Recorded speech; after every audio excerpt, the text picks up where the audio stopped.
Hey, hi everyone. Now let's look at the variables that we have in our OmniScript, right? Whenever we have this OmniScript, we are interacting with the end user.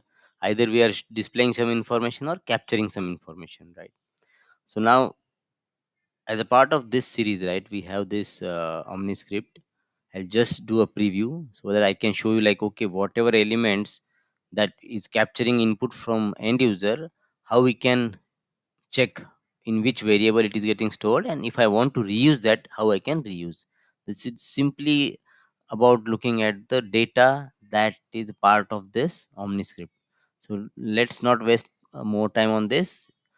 Let's go to the preview button, which will take us to how this Omni will load and display, right? So let's go to this preview. Now if you see here on the right hand side, you will see a data JSON. This is very important part, right? This will tell what all variables are available within this OmniScript. So by default, if you see, there are so many variables available, right? OmniScript ID, every OmniScript has a unique ID. Then what is this language type? So this type, subtype, right, which should be unique combination, right?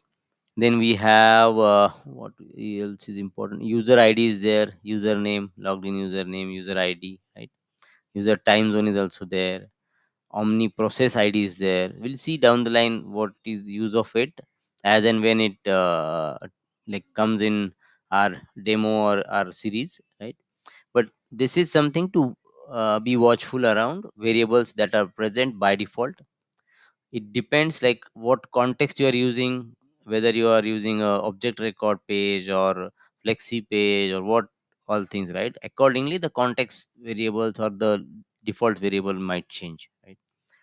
Then now this is our variable, or this is our input element where end user can input any text. So I say global. So the moment I hit tab, right, it means I lose the control and navigate it to something, another element.